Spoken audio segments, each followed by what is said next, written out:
session, Digital Inclusion for Viksit Bharat at 100 by Google.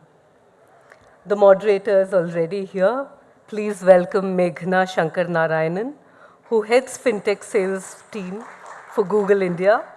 She has over 15 years of experience in consulting, sales, operations, and digital marketing. Welcome, Megna.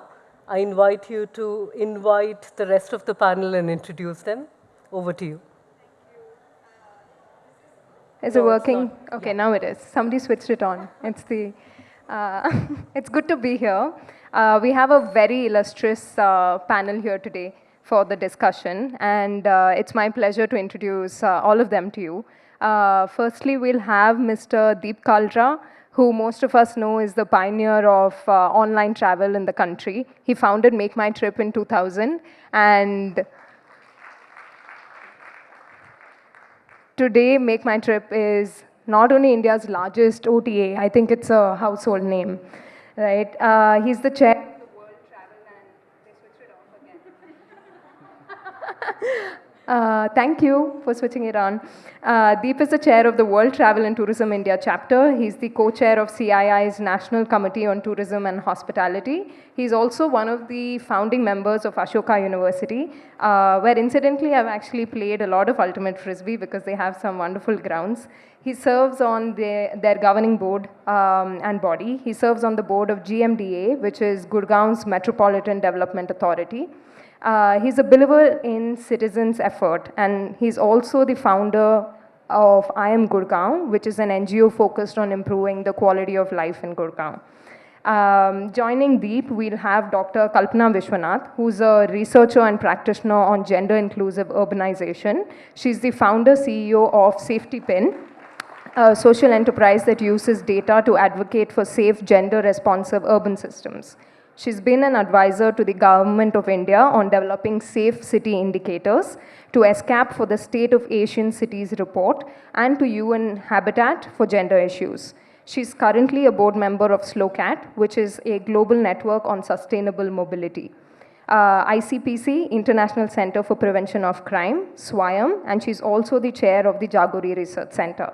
Welcome, Kalpana. It's good to have you here. Next, I'll introduce Mr. Manish Thakkar, who's one of the founding members of Avanti Finance, which seeks to make financial services affordable and accessible for the next 100 million households.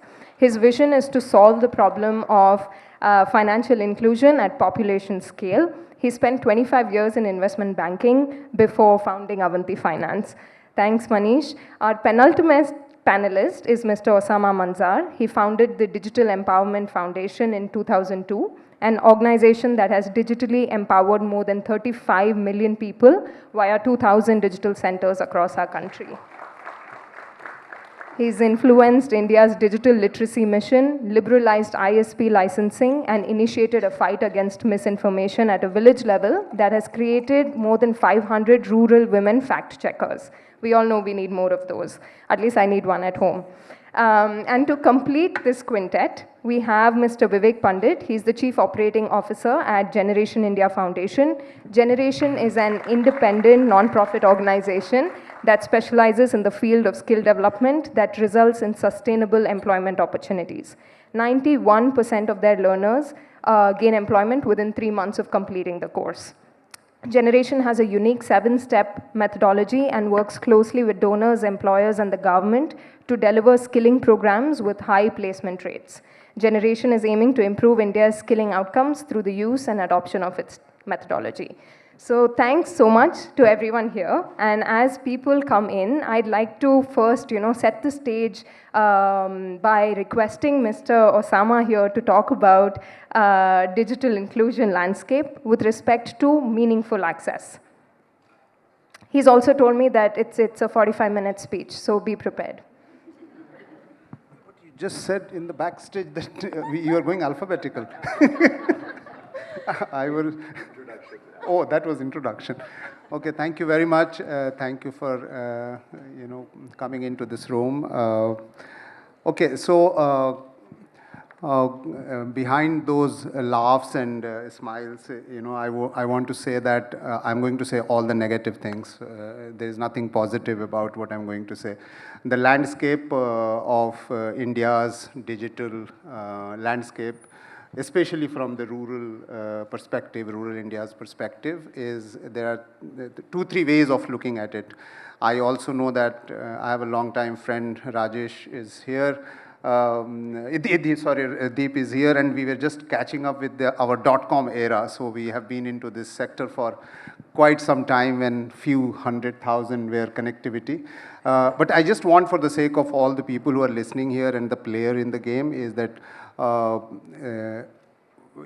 does it sound when you hear that 1.1 billion people are connected in India, but according to me, only 25% of India is actually connected? How does it sound that 72% of our women are not connected? How does it sound that, out of 900 million people in rural India, only 122 million people have been able to do online transaction? Only 122. How does it sound that, 2.5 lakh panchayat, only 1 lakh are broadband connected without Wi-Fi connecting, right? How does it sound that when we say out of 3.1 million panchayat elected members, 50% are women and almost none of them are digitally connected? How does it sound that not a single community health center in India or the PHC in India have a video conferencing facility to access doctor facility? Not a single. How does it sound that 4.8 million of women teachers and about 3.8 million men teachers in 1.5 lakh schools, 14 lakh schools, 1.4 million schools, 80% have only digital labs and almost negligible internet connectivity? How does it sound that most of the agriculture sector is not connected? So, and when I'm talking about this, that's the landscape actually. When we are talking about just connectivity is not enough. And this we know in 2024. It was good enough maybe in 2001 or 2, when your life was not dependent on connectivity. Today, even the rules have started saying that you cannot withdraw your own money if you don't have a UPI connectivity or something like that, right? If you are even as low as Narega workers, your attendance cannot be accepted unless you put a geolocation-based photo on a single app created by Ministry of Rural Development to prove that you worked on your ground, right? So that means meaningful connectivity is that able to know what is WhatsApp, smartphone, ability to upload, ability to download, ability to decipher, ability to transact, pay, receive. And that's the reason the number that I did, the key figure, out of 355 million people who transacted online, 99% of them are on UPI. Only 33% are from rural India, vis-a-vis the the people and the population, which is 900 million. So much work to do. And since we are a high populated country, लगता है सभी connected है. So either we are buffering or we are having only one danda out of the 3 dandas, or, and we may be called that your examination will be online, but there is no report that how many able to do online exam. You remember that at the COVID time, there was this announcement that everybody who will fill up the form online will be able to get the vaccination. Do you really think that everybody can fill an online form? I mean, forget about rural India, even urban India cannot fill a proper online form to get a. So that's the landscape and we will talk more about what are the solutions, what are the approach, and I would love to talk about that one, but just at the moment, just that we are highly connected country in the world. We are also highly unconnected country on the world. That's the brief landscape. No, thank you so much, Mr. Osama, because it's not many forums where you paint such a stark picture. It's not just about connectivity, it's about meaningful connectivities. You mentioned that it's not just about access, it's also about transacting users. And here, Mr. Manish, I'd like you to come in because when we are talking about digital inclusion, I think a huge part of it is also financial inclusion. So if you could paint the landscape when it comes to what are the regional differences that you're seeing, what are the gender differences that you're seeing, and how does financial inclusion eventually, I think, feed into a more meaningful access for all Indians? Thanks. So I think what Osama mentioned is something that is reflected in terms of when we look at financial inclusion index also, which is published by the Reserve Bank of India. And I think it puts it into three buckets, which and measures it in three buckets, which is access, usage, and quality. And I think all the three are in some ways what Osama mentioned are important. Access is something today which is quite visible, and I think I would say that financial inclusion has benefited the most out of the various digital public goods that the government has been creating. It is more measurable because there are a number of transactions that happen on that. A lot of other infrastructure has been created for the financial inclusion to happen.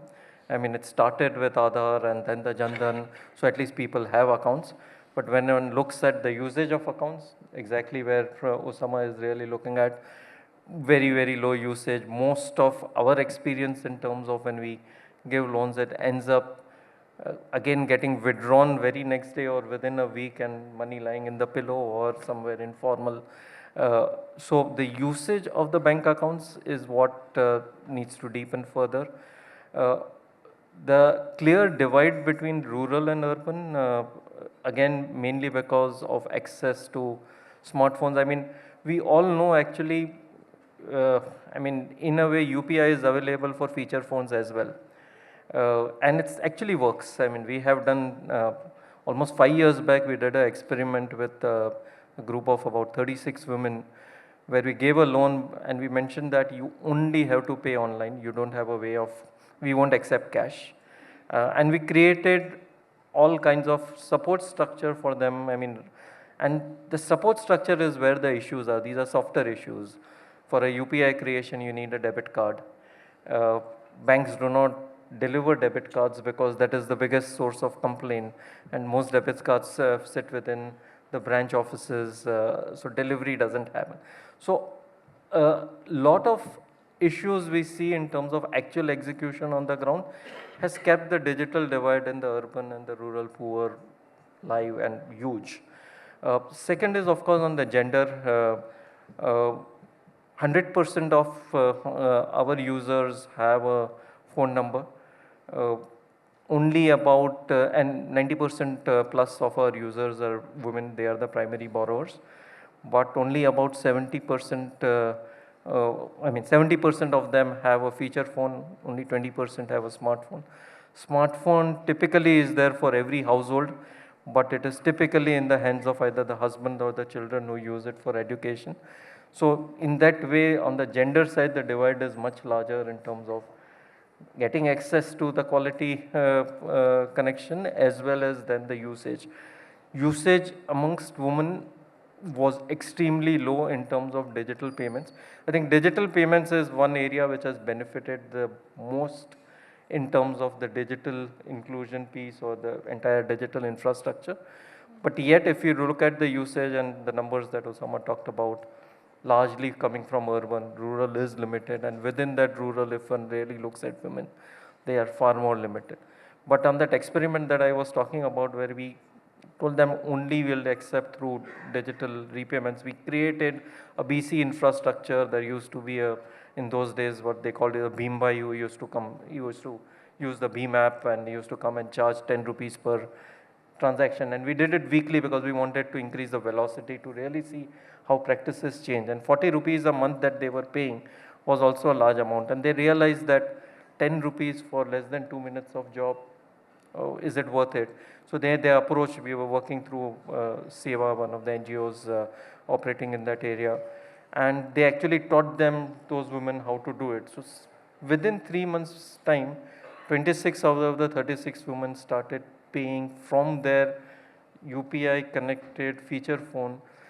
And that's where one of the big learnings that we had from that is we have to invest equal amount of time, effort and money into creating use cases for this to grow.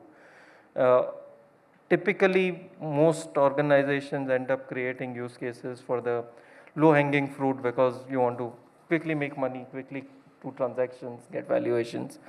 There is a lot more effort that we will have to put in terms of if we really have to go into rural and gender inclusion part of it to achieve, and we have to do it through in a commercial way because we can't expect, and that's where the partnership between philanthropy, private organizations and government is very, very crucial for this to happen, where we need to create use cases for this to really go into it.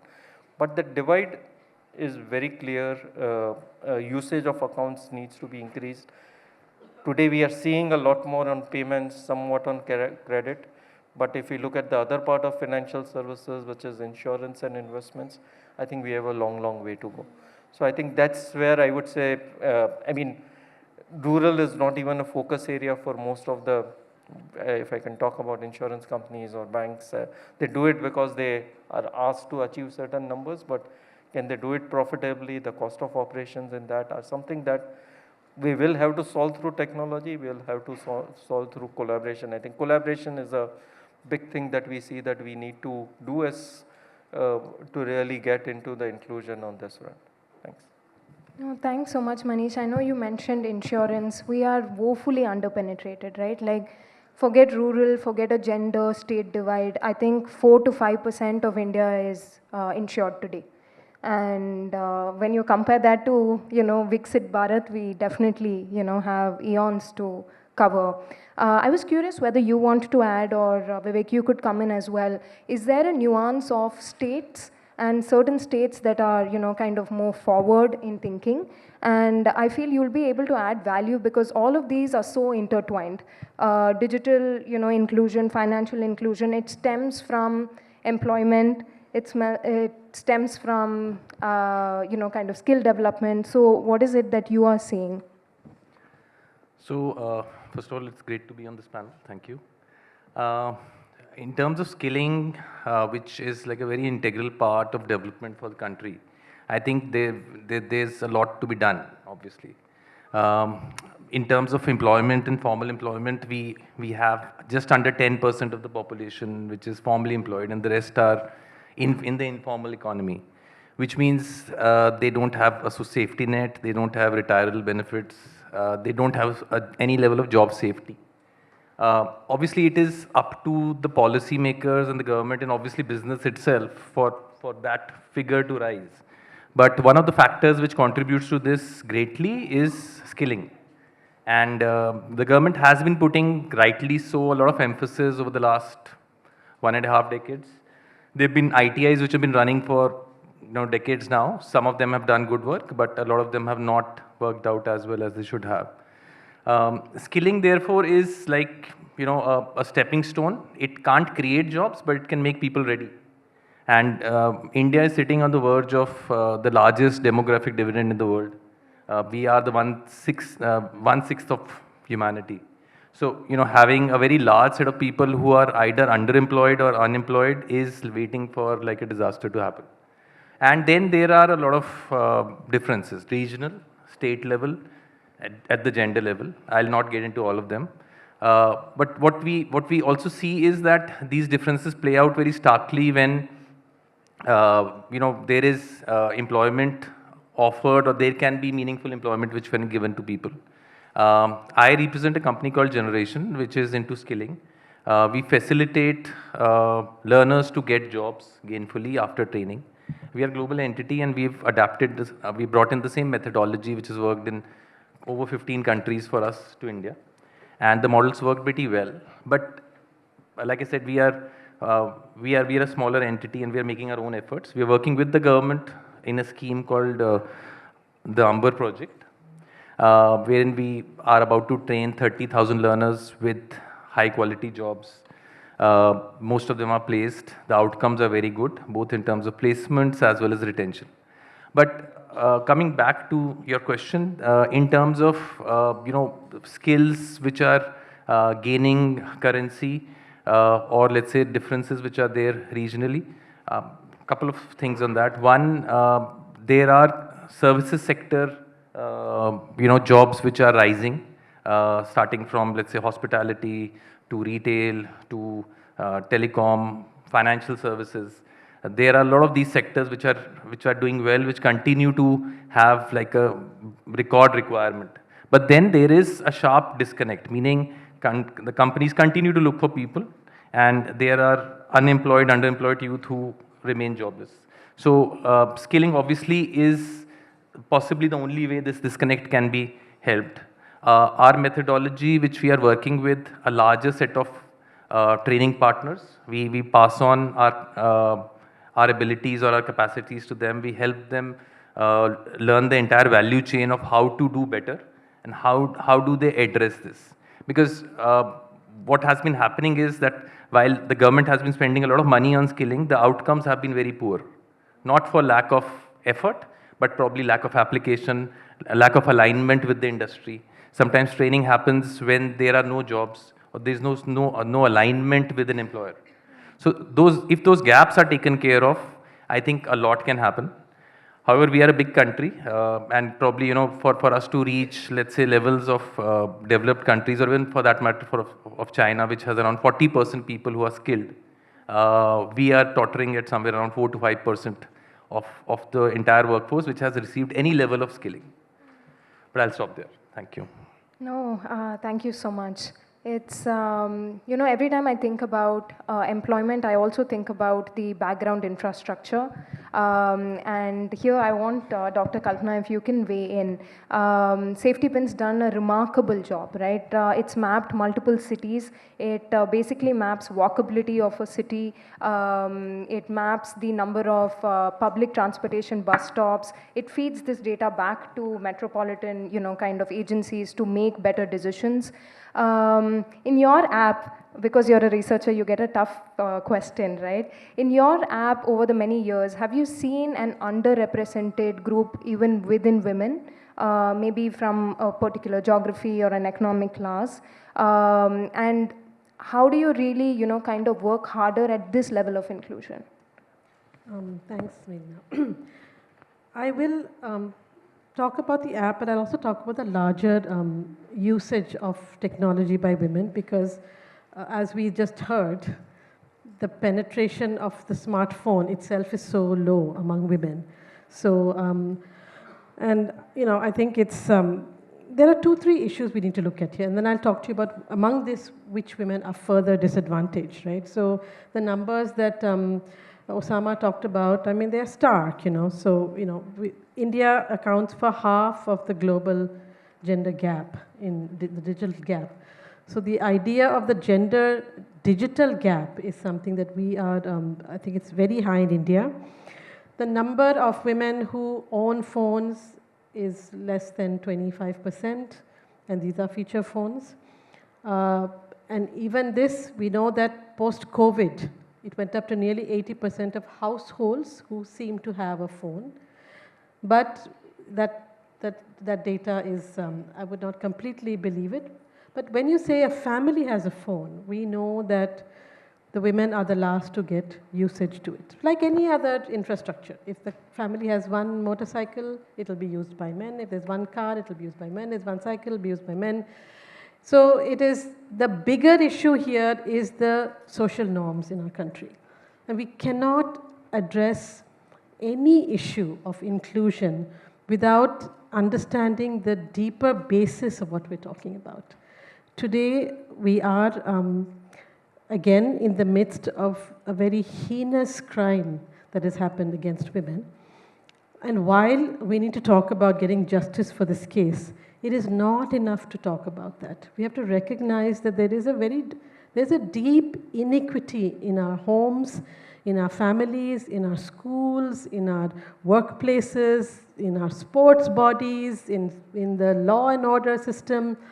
So this inequity is so deep that unless we begin to address it, it is not going to change the nature of access to opportunities. You know, and I think that everyone is saying that you can provide training, you can provide skilling, but how do you actually ensure that leads to an equitable position for that woman? Now, within women, the digital illiteracy is also linked to illiteracy. You know, our data on literacy in India itself is deeply disturbing, right? So 59% of the women aged 50 to 49 years have not completed 10 years of schooling in India, okay? And that's 66% in rural India. So 59, that's nearly 60%. Now, this is, and we are talking about literacy and functional literacy, you know, there are layers and layers of inequality, inequity, that to begin to talk of inclusion is a very deep problem. But within this, we are seeing in a lot of the work that we're doing, and is that young women are the most disadvantaged in some ways because it's also linked to social norms.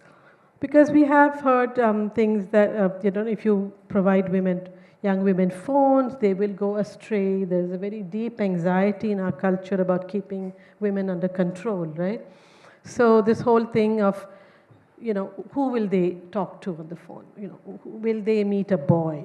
Again, this deep anxiety about love in our culture, right? So all these deep anxieties play out on women's bodies eventually, and therefore they get disadvantaged. I mean, we have less than 25% female labor force participation. Yeah, I mean, how can we talk about Viksit, the 1 trillion billion, whatever economy, I don't know what these numbers mean.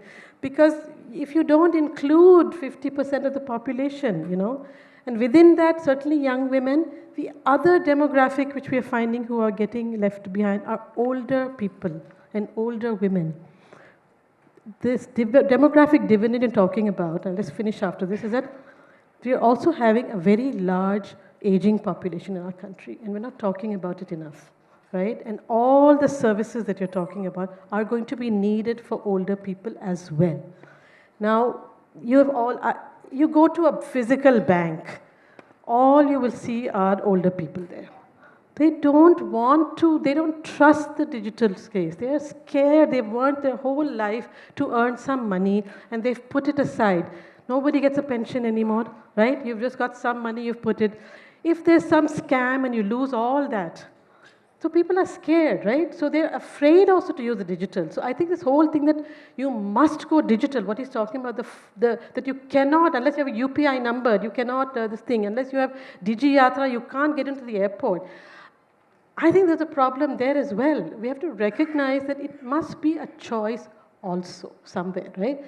And I'll just finish with, in the older people, I went to the bank, I've gone regularly, just human interest. It's not only that they don't trust the digital mode. They want to go to a bank and speak to somebody. I mean, this is a frustration all of us face. You try and complain about your washing machine. By the time you get to a human being, you have turned gray, you've lost a lot of weight in that process just trying to get to a human person. So I think it's also linked to what we think as progress. Right? We are convinced that having a cell phone, having a smartphone, having digital banking, having this thing is the only way forward. I'm just saying let's problematize it a little bit.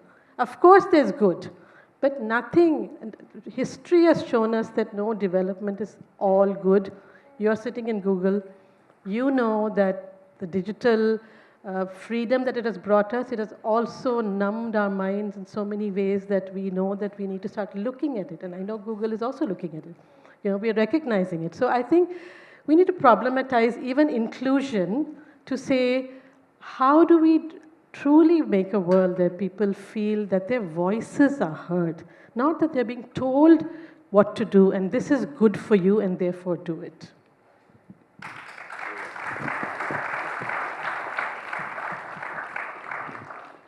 I think two things that come to mind. I've forgotten the famous historian who said this, but he said the society prepares the crime and the criminal commits it. I think you were alluding to that, in that the problem is really deep-seated. The second thing that resonated with me, which actually tees into my next question really well, is what is progress and what is the flip side of progress? And Deep, I'd like you to come in your avatar as, from I am Gurgaon. What is the flip side of development? What does rampant urbanization mean to the urban poor? And what is the impact that you're seeing? Yeah, sure. How many people from Gurgaon? Okay, great. It feels good. We have strength in numbers and we know exactly what's going on there. So I think Gurgaon is not alone in what it kind of epitomizes, but it does definitely epitomize very rapid development. Very rapid. I moved to Gurgaon 20 years ago from Delhi, and we moved in pursuit of the promised land. So there were peacocks in the morning. It was a very charming place, very quiet, very nice thing. And obviously it didn't last too long.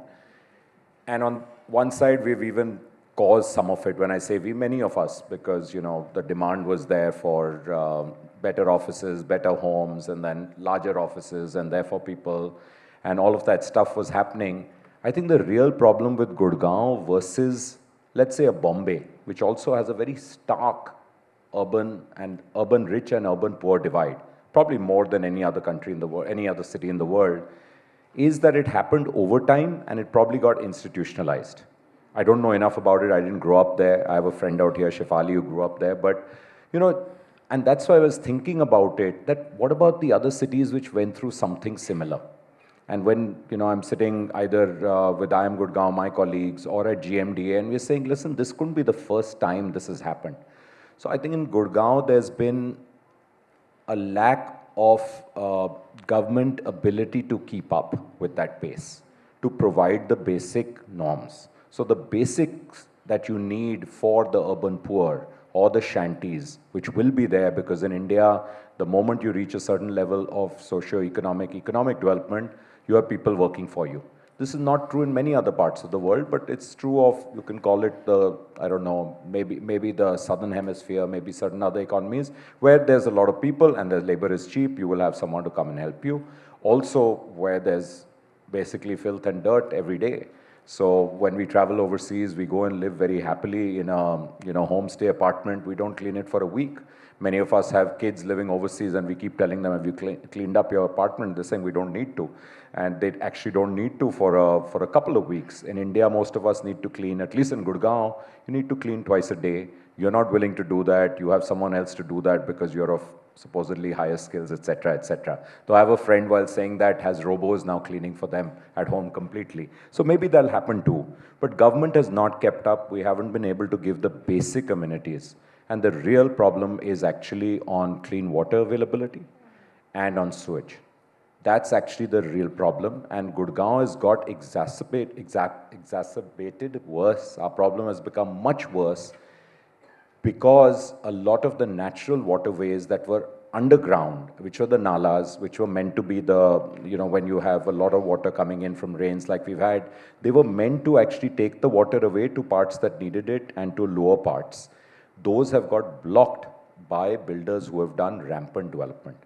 Believe it or not, I don't think most Gurgaon people know this, that Ghata Gaon, which is at the end of Golf Course Road, just at the end, where there have been massive development by IREO and others, was a lake. I have a friend who's younger than me. She and her husband have boated in that lake.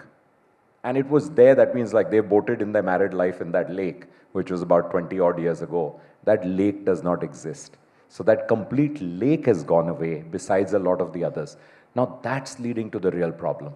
Come a rain like this, forget the flooding. Flooding has caused all kinds of issues, and people even died in those, the areas that got flooded. People got electrocuted, which is just unbelievable in any city, but especially in this millennial city. It happened, and sadly it's forgotten. Because we have maybe a worse crime, or maybe people just get busy with the next day. People took 4 hours to go from Cyber City to their homes in Gurgaon. And horrible things happened that day. But this is going to happen again. Because no matter how much work NGOs will do, and the government, it's not like they're doing nothing. I can tell you GMDA is doing something, MCG is doing something. clearly not enough. They can't keep up. Also, if that waterway line has got eliminated, what are you going to do? So one of the solutions proposed by me, I think it's not a bad one, it's a very naive one, was to have every 100 meters that you have rainwater harvesting pits. Only thing that you need to do is on top where you have the grill is to keep them clean of leaves. Many excuses came, why not? You'll recharge the aquifers, that's what you need. Aquifers are there, you need to get the water down to the aquifer and it's not that low and you'll save this water rather than causing all kinds of trouble. So we are in dire need and the urban poor who are largely, like someone said, in the informal economy, so guards, construction workers, and we saw that at its peak in COVID because they were all stranded there in tens of lakhs. And again, only NGOs and resident groups were feeding them by and large. Government was trying to help again, but the action was too slow. If you're hungry, you need food today. The plan that they made was going to get them food. So a lot of condominiums actually put together a plan to feed the shanties or the workers around them. But those people are back because they need jobs, they need livelihood, and there are a lot of jobs obviously in Gurgaon. That's why people want to be there. But you just have to get into Sikandarpur, Chakarpur, and get into what we can call the underbelly. But the reality is that our driver comes from there, our part-timer comes from there, and maybe some of the people who work in your offices also come from there. And the way they're living, it's actually scary. And every rain is the worst time. It's worse than winter because of then the diseases that are starting. So right now it's going to be dengue season and then all the other waterborne diseases. So I think we've just not kept up. We will have to go into an overdrive. Obviously the government has to do their job and everyone else is there to help. The only ray of hope I find in Gurgaon is that new Gurgaon, which is people who moved in probably in the last 25, 30 years for similar reasons, are very educated, are very skilled, and therefore are very easy to convert to help. We did an event, I guess a few months ago for I Am Gurgaon celebrating our 15 years, and it was kind of a soft sell fundraiser, but the amount of support and appreciation that came in after that, people are very ready to help. People are saying we need a citizen body, we want to help, and no matter, there's another wonderful movement called Ragiri there. I see Sarika here was involved with that. We have citizens who are happy to help. So that is our big positive. This is not people who have become, tone deaf to this. It's not like people are completely blasé with the fact like, yeah, so it's not my problem. The new citizen is saying, it is my problem, it is my city. So I think there's hope that we can flip it around and say, take ownership of your city and participate in these programs. Obviously, everyone will not start their thing, but they'll chip in any sort of way. So that's the hope that I see. Yeah. Thanks so much. I don't want it to be all very, very morose and this one there. No, because you wear two hats. I'm going to come back to you with a follow-up question in your avatar as chairman of the MMT group. You spoke about personal responsibility and acts of citizenship, and there are acts of corporate citizenship as well. And maybe not just limited to what the MMT group is doing, but maybe even what the tourism sector is doing to improve, I think, accessibility for people with disabilities, because that's a kind of fragment of inclusion that sometimes we don't always speak about. Thank you for including that, because I think we have more people actually disabled than any other country in the world, which is not surprising, but by a large factor, and different kind of disabilities, and we are not ready. So right now we are not ready when it comes to the physical infrastructure. Only the large hotels, you can say all the 5 stars probably by definition will have accessibility, but then that's accessible only by, the top 2%, 3%. Some 4 stars, some chains, I would say mid-market are definitely very, very sensitive to this, and I have to call out Lemon Tree out here because they've really taken it upon themselves, and it comes top down. But they're very passionate about this from day one. I think they hire about 25% of their own staff is people with some kind of disability or the other, and then they match them to the right kind of thing, in the right kind of job which they can do. And de facto, all their hotels are accessible, and others are looking at that and then saying this is something we need to do. So there is peer pressure for sure. At the platform level, it's still very early days. I'm very happy to say that I can only speak for ourselves out here, that our app is accessible on vernacular Hindi, English and Tamil. and we're trying the others also, but it's accessible. You can make bookings through voice also on the app only right now.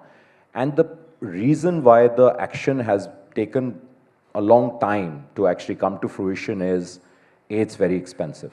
And you come from Google, and anyone else out here who has a tech workforce knows there's always a huge backlog. And there are lots and lots of projects where the ROI is very clear. So this is something now we are seeing, listen, we have to push this under our Make My Trip Foundation almost, where we will have to push this harder, and we'll have to figure a way that it's more accessible, and then it's matched up also to where people are going to stay. Like hotels, yes, and I hope I'll get a chance to talk about homestays later. Homestays, clearly not. Because homestays are, so by definition, small individual property owners. Most of them will not be accessible. Some could be if you're on a ground floor. You could just be by sheer perchance. It's not going to happen otherwise. And airlines, I guess Indigo took a lead in this, and they did a very good job with some parts of their, whether it's the menu and various other announcements, etc., which is a good start, and their ramps and all. So I think we have a long, long way to go. Railways itself, I think our railway stations, we really have to think about hard about them. Anyone who's grown up in India has been to many railway stations. Most of them, there's no other way to cross over, right? It is really arduous steps, and you can take your stuff, but how will you get there? How will you get across, etc.? So I think we've got to think much harder about it from an infra point of view. Probably railways is a good starting point, which is all government, and then I think private enterprises also will have to start work. We're at the tip of the iceberg right now. We're 10% done, 90% not done yet. Yeah. No, thank you so much. One of my friends who uses a wheelchair was telling me that before UPI, he couldn't go to an ATM because most ATMs don't have ramps. So he would go to a petrol bunk in order to withdraw money. And now that there's UPI, he's self-reliant. But it also begs the question of technology for, kind of accessibility and inclusion. But when you solve for a ramp, you're solving for old people, you're solving for kids, you're solving for strollers, so much more. We'll pivot away a little bit from inclusion into business models, expansion, growth. And I'll throw this question to you, Vivek. Generation works in about 17 countries. And there must be, models that are quite successful in one that you could import to another. And there could be, kind of learnings that we could bring back home to India. If you could share some of those, please. Sure, Megna. So basically, Generation is a global entity. We are present in 17 countries. We started out with around 3 countries and then built it up organically. There's a methodology that we developed. We realized that there must be a set of principles which, if we master those, then things can get easier and things can scale also. So we developed a 7-step methodology. It's a very detailed set of SOPs. I'll not get into the detail, but basically, since we are in skilling, and skilling is all about employment, it starts with the employer, and in a way it ends with the employer also, and we do a lot of things along the way, including data measurement and high quality training. Now, with this methodology, what we've done is we look at the country where we want to operate, and we then customize our strategy basis that country. So in India, which is incidentally is now our biggest country in terms of generation operations, we decided that we will not start everything on our own, and we don't want to do everything on our own. We better look out for partners. So we looked for training partners. There was a very thriving ecosystem. The government had invested in a lot of skilling over the last 10 years. They were there, for example, there were around 700 Pradhan Mantri Kaushal Kendras set up. Each PMKK was to be of at least 8,000 to 10,000 square feet. And they did run well for some time. I think there was some policy change and some of them were not doing so well. Looking at all this infrastructure, we realized that it is not for us to kind of invest again. But we partner with training partners who already have invested, but maybe are not getting their act right. Maybe they're not following the right processes. Maybe their industry alignment is weak. Maybe their curriculum development process is not aligned to the industry. So we brought in our methodology. We worked initially with a smaller set of partners. We realized our method works, that our horizontal methodology, which can be applied everywhere, works equally well in India. And slowly then we gained confidence, partnered with the government. The project which I talked about, Project Amber, is a 30,000 student project. We've been able to place close to 70% of those learners, which incidentally is 3 times higher than comparative programs. And where obviously all these people are, mostly all of them are the second wage earners in their families, and therefore bring a lot of financial prosperity and strength to their back to their families also. In doing this, our biggest partner is the government. We work with the central government, Ministry of Skill Development. We are a not-for-profit and we don't charge the government. We work in a PPP model wherein we bring the private sector part of the funds, and the government puts in its equal share. And so far it's working well. We are on the verge of securing another project with the government, which will again be in the PPP model. 50% of the money will come from the government. 50% we will fundraise from the private sector, including CSR, employer paid models and otherwise. And we feel this is a good start. 1 lakh numbers is obviously in the context of India not much, but to add another, let's say 70, 80,000 people to taking them to gainful employment will obviously bring in a certain amount of prosperity and probably set the template for high quality skilling in India. Oh, thank you. I mean, quality and quantity is always a discussion to be had. Dr. Kalpana, I'm curious, when safety pins now in 16 plus countries, if you could share a little bit more about how women's safety differs by countries and cultures, and if you could share some of that with us, please. I mean, at some level, there is a commonality. So, all over the world, I think public spaces, especially after dark, there is a way, if you're a woman on your own, you will look over your shoulder, you will, be wary of using public spaces, especially after dark. But having said that, I think, it's different across the world. There are differences. There are differences even within India. We know that. Sitting in Delhi, we have the reputation of being one of the more unsafe cities within India itself. I think, Southeast Asia is a slightly different ball game, because there are a lot of women who work. So when women are largely participating in the workforce, they are visible. They're visible as street vendors, they're visible as in all your little Thai massage parlors, in all your shops, and even taxi drivers, bus drivers. So when women are visible, it makes a difference. That's one thing that has become very clear. There are also cultural issues, of course. So it is really in this belt that spreads from South Asia across through to the Middle East, where I think you will find the largest, all the way to Egypt and countries like this, where there is the social, cultural norms that I talked about of shame and honor, really, which underlies a lot of our thinking that, the family is honored, so how do you, women should not, the honor of the family is put on women's bodies.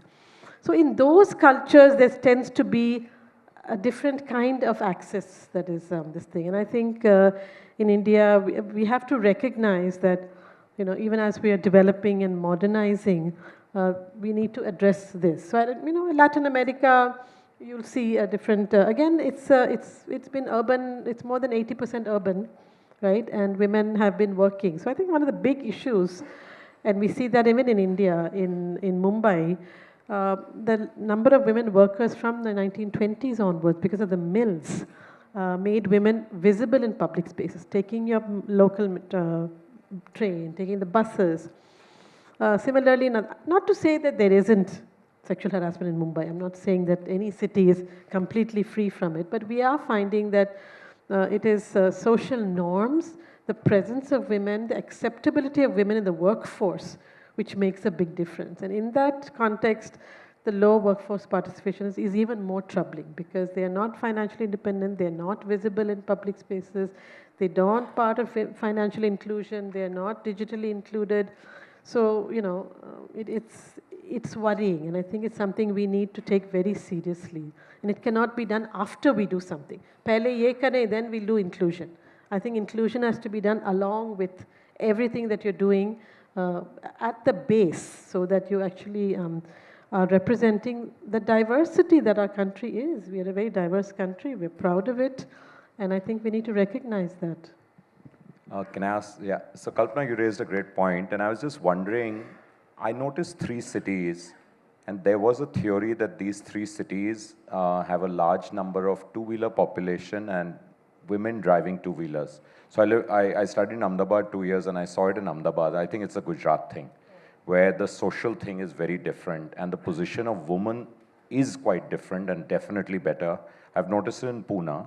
In Ahmedabad, it was definitely there. You could see women would be out late evening, very comfortable, very safe city. Despite that time, there were Kalupur riots, but that was a different thing. That was I think Baroda too is very similar.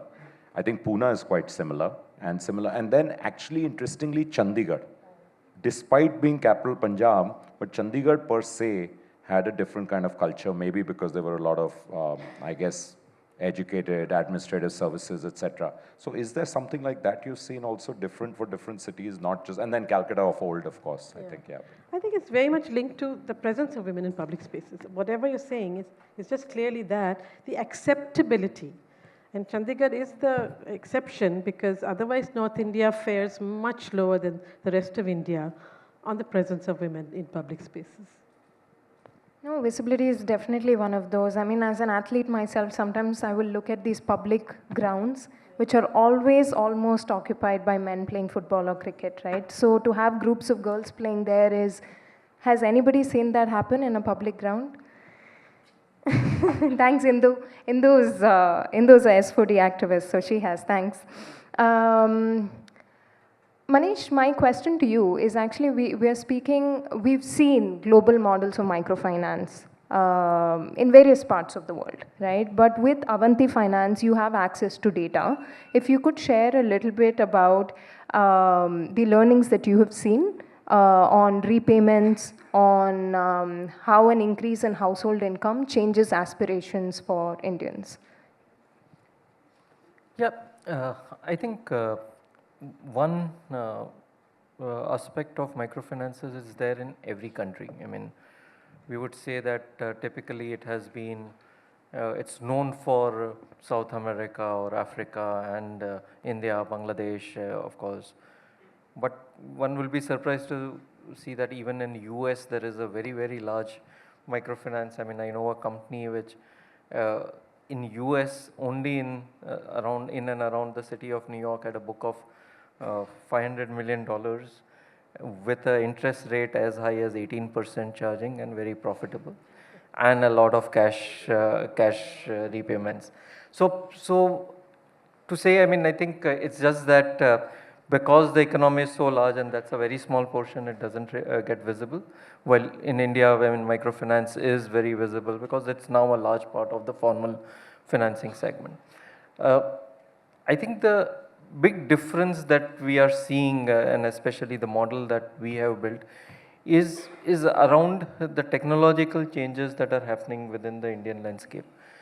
The smartphone penetration, internet, the digital public infrastructure, the digital repayment part of it, that is now setting it apart from where most other models of microfinance are going. And a lot of people right now, India is actually exporting some of these technologies to various of these countries, and I mean, clearly we are seeing that difference. But from the impact side, it has definitely, there is a lot of evidence to show that microfinance creates a lot of impact in terms of increase in incomes and therefore increase in the way family spends on education, health, etc. But the sad part of it also is that the growth also comes with its negative part of over leveraging and the consumption, where since a loan is easily available, people do the peer pressure, and especially during this entire social part of it. The peer pressure also leads to increase in terms of spending on televisions, fridges, and mobile phones. So it, and therefore a part of our customer base, I would also say, that lives from a loan to loan. So I think these are various things that we need to solve as a part of the inclusion. There has to be responsible lending, but at the same time, when those models are built around valuations, growth, returns, and exits, it has to be a balance of both, and it will come with, and that's where the most important piece of this entire inclusion is really the education and the literacy part. I think one of the fantastic things which we see has made a difference in India is the credit bureaus and importance of the credit rating. That, I mean, the rural person understands it much more better. We take it for granted. For them, they get loans only if the credit rating is good, especially from formal organizations. So I think that's a big change which we don't see yet in terms of many of the for foreign countries, especially Africa. It is still lacking a lot. So I think India that way is exporting some of these microfinance. It started with Bangladesh in terms of the pure Grameen model that happened, but India is now changing the model to go with the use of technology, digital technologies, and data. I mean, where today platforms talking to platforms, getting transaction data anonymized and building your risk models around that is actually helping significantly in terms of reducing our credit costs and reducing operating costs. And hopefully time will come that will all translate into reduction of cost to the borrower, because one of the questions that I don't get comfortable, and somebody was asking me today as to what is the cost that we lend at, and I feel, I mean, we are lending at a 24 to 28%, and that's not a, and most microfinance companies would be 20+%, larger ones would be 20+. And that's where again the partnership model between, and I think regulator has done one of the good things about co-lending, and where banks, which has the lowest cost of funds, partner with various platforms to provide these loans. So I think these are things which India is leading in terms of the model, and I think we are exporting to a lot of countries. Oh, thank you so much. From India exporting, I want to, kind of change the tack to India importing. Mr. Osama, you've spoken a lot about the right to internet, and many, kind of countries have started recognizing it as a fundamental right. Are there models that other countries have got right that we should be bringing back to India? Or are there states in India who've done a good job? I think Kerala's made some kind of start over there. Yeah, I mean, we don't have to go abroad because also our conditioning is not like that, There are not many patriarchal countries. There is not so many, policy which is driven by male-centric, which is not there. So even if they have the access, right to access, and they have a fundamental right taken into consideration, it may not work out here. But Kerala itself is a great example. Thanks for giving that tip. Yes, Kerala has, access to internet as a fundamental right. But I would like to, because we are end of the time, I would like to share with experience, because we work in about 2,000 locations in about 150 districts and 25 states. And over a period of about 20+ years, when we go in digital infrastructure way and work on the rural, what has worked out, and it relates to policy and infrastructure and public infrastructure and all, is that if you choose to work with women, it works out in better way in every manner. And this is learned. I mean, for example, 10 years back, we had 50 centers or 100 centers, digital centers, which is run by a social entrepreneur or a village entrepreneur. Most of them male used to run. And then out of that, naturally, we got 2-3 women. We figured out that that is more efficient. whatever they are earning in going into the right direction. In other modern words, you can say they are not forwarding misinformation to anyone. They are only clicking on those which is important messages. They are not, when they are running a center, all the old men, women, everybody is coming. All the girls are coming. Their places of work or the services is being liked by everyone. And no attrition was the biggest thing, and never ever observed that they are having anything watching on mobile for no reason. Actually, and then we created a policy within the organization that we will have the center with at least 80 to 90% of all targeted, always run by women. So, and then we also realized that they are also treating it not as a earning methodology, but social service methodology, right?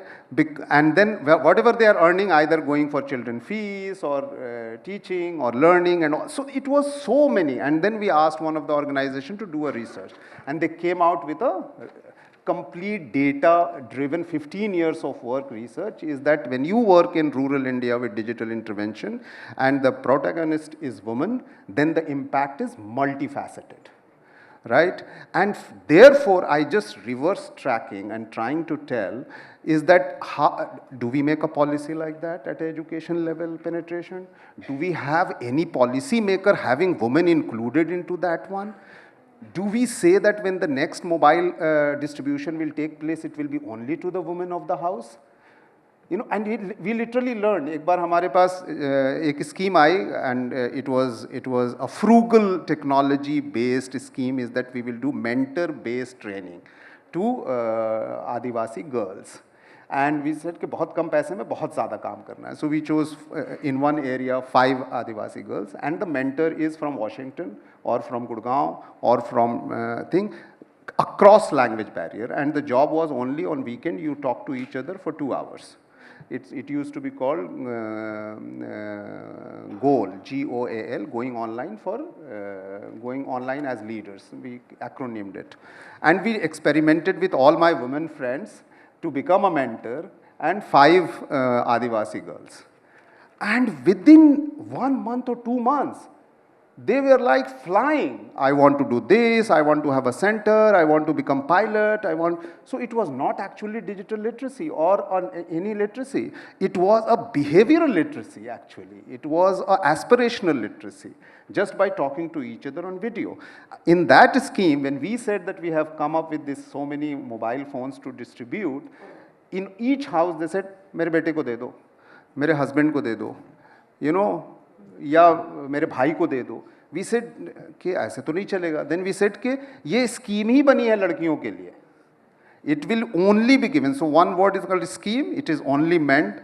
Then they agreed.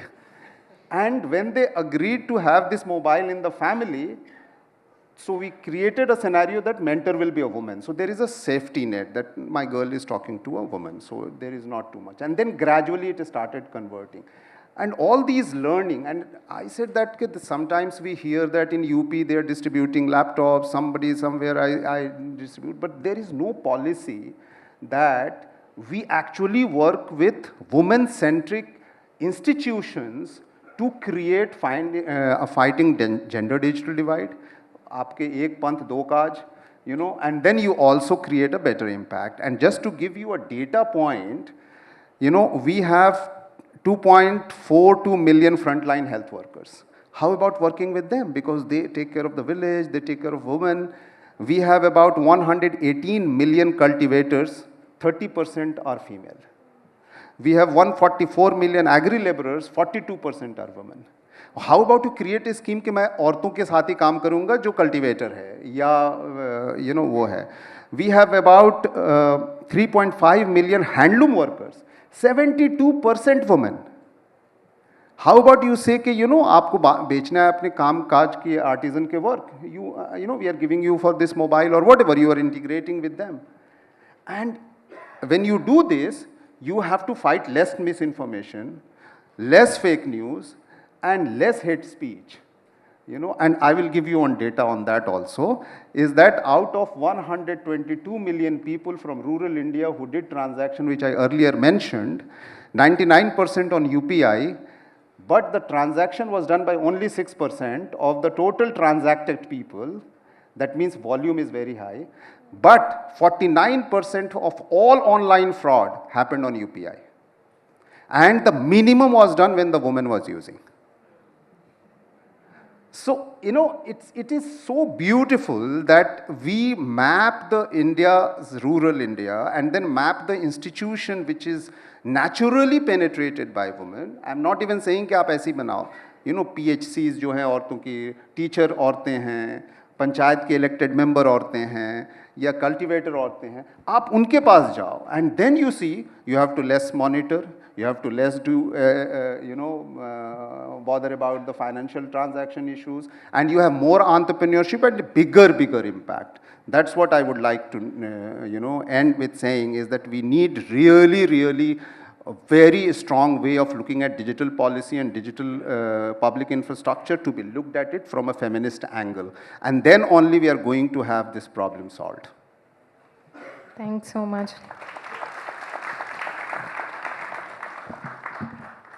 I actually have a question for the organizers. Okay, we have 10 minutes. So there are audience questions. They've kind of submitted it. There are about 20 of them.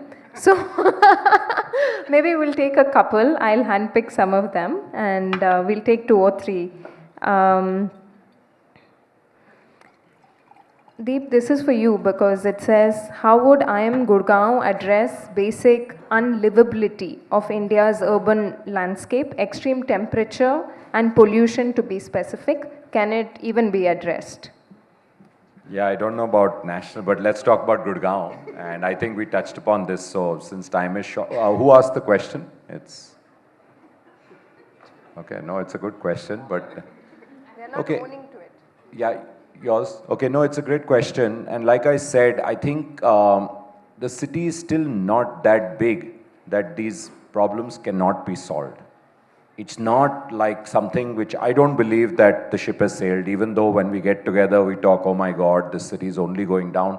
Of course, last few years, there's no question of it going down.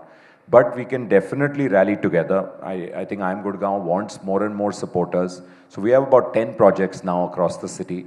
Biodiversity Park is the best known, Aravali Biodiversity Park, which would have, I can promise you, that would have been taken over by builders. Even now, there's a big plan to make a big road right across it to connect one more way Delhi to here, saying, oh, traffic and all. But our problem is not our roads. We have 2 massive arteries connecting Delhi to thing. The problem is the traffic management. It's not the size of the road. You can't get bigger than that, the highway, that NH8. So I think we have to protect the green spaces. We have to be more mindful at an individual level also. I think waste is a very big part of it. So how we take care of our waste, whether it's home or whether it's condominium, how we separate our waste. And good organization, smaller organization called Garbage Free India, doing very good work. Promoter is a good friend. IIM Gurgaon is also getting more and more into waste. Also, if you've just noticed recently, entire arteries running across, so whether it is the road of the Galleria Road or all the parallel roads, you would have noticed there's been fencing, greening and paths created. So our big hope is to encourage non-motorized transportation. So cycle use and walking use, and it can be done again. The city is not that big, it can easily be connected. So fundamentally, people have to also stop using their personal vehicles, especially when it's a car, at the drop of a hat. Will they walk or will they not at all use it, or are we willing to use? Do you know the rapid metro, which is really good? Yes, it's only limited right now, was almost closed down because they're saying it's less usage. Can you imagine a city like Gurgaon? It's almost like country. Now, where are the incentive to use it? And I'll tell you some brilliant incentives done by cities. So Copenhagen, again, the other end of the spectrum, has something called CopenPay. CopenPay basically encourages anyone who takes a climate-friendly way of transport. This is for tourists right now, but anyone else you take, whether you cycle or you take the metro or you do any public transport or the bus even, and you get credits which can be used for entry to museums, meals, and like free kayaks and things like that. So maybe we'll have to build in those kind of incentive systems that people are encouraged more and more to say, okay, there is something in it for me, which completes a virtuous cycle. So I think we will have to think out of the box. For India, I think we'll have to look at a model which is definitely lower carbon footprint. We didn't get a chance to talk about this, but since I have the mic, I think over-tourism is our malaise. And we are really ruined systemically, one hill station, one destination after another. Goa is going the same way, especially North Goa. Shimla, Manali, Nainital, Mussoorie, no one goes there any longer. You're going to smaller places, but you've got to pass through very often. And the real issue is no zoning or the zoning rules not applied. People are not really taking care. So homes have become guest houses, have become hotels, and were allowed to be built at the brink of rivers, at the edge. And therefore, come one flood, come one this thing, completely washed away, people died, people killed. This happens every year, year after year. So we have to take this up very seriously. Otherwise, in 10 years' time, anyone who has money and time will travel out, will not travel within India. I am positive, because there'll be nowhere to go to. You want to get away from this mess, not be part of it. So it's a very dire situation when it comes to travel tourism also, so beyond Gurgaon. Thank you, Deep. This is not addressed to anyone, but it's a good question, so I'll toss it up and anyone can pick up the mic. There are data points out there that say 60% of the population is connected and has smartphones. So how can we solve a problem that is not even acknowledged as a problem?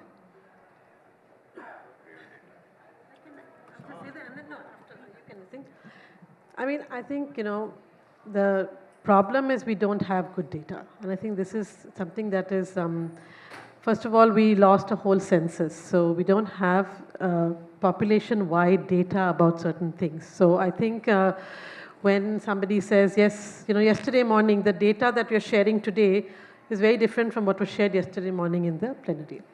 I don't want to say anything more.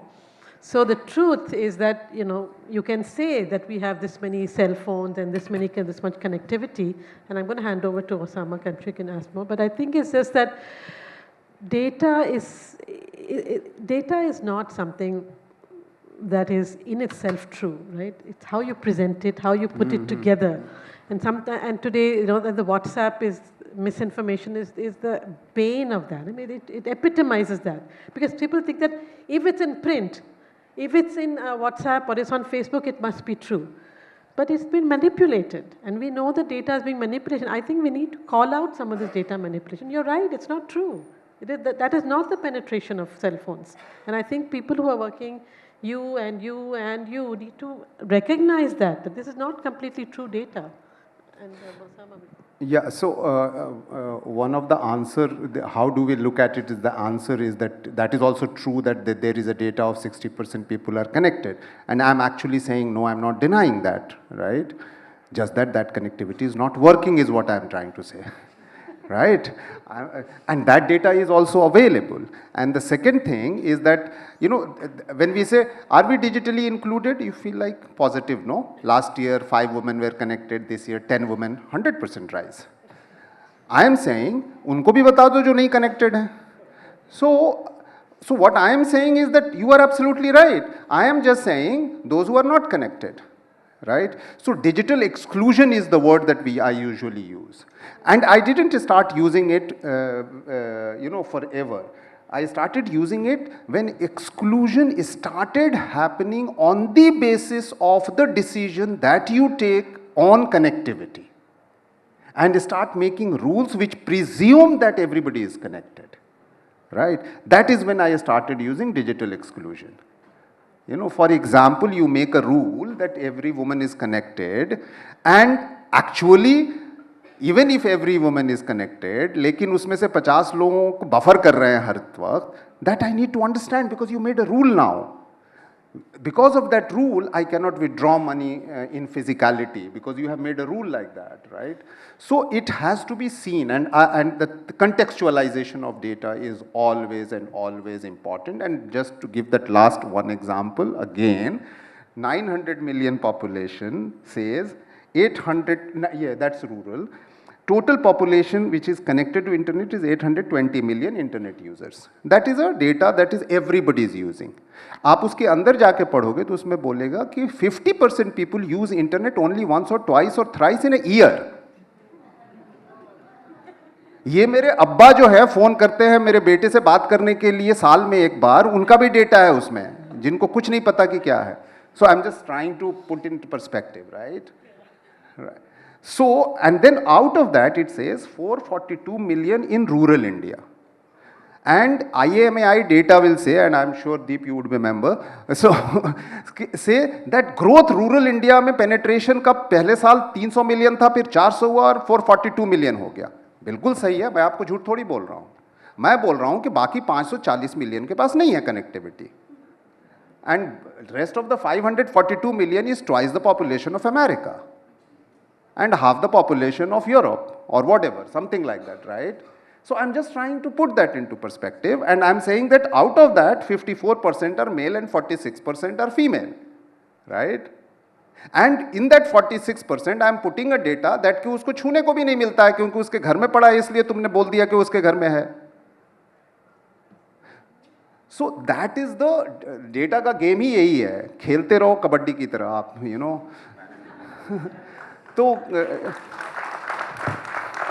So this is very important that we look at data from that perspective, and I see it from that perspective. You know, we all see it from who is not connected is how I see, who is unable to use it, how I see, you know. No, thank you so much. We have 8 seconds to stop this and be exactly on time. I'd like to thank all the panelists for their time, their thoughts. While we were prepping for this, Osama actually turned around and said, so what is really the takeaway of this? And then he said, naam to charcha hai, so even if, you know, there is no takeaway, it's okay. But I think there's been more than enough food for thought. And I'm taking away, you know, visibility and visible role models. And I hope you all have your takeaways. Thank you. Thank you very much to the panel. Thank you, Megna, for moderating such an insightful conversation. We will now take a 10-minute break and see you back here for the closing session of the day. Thank you.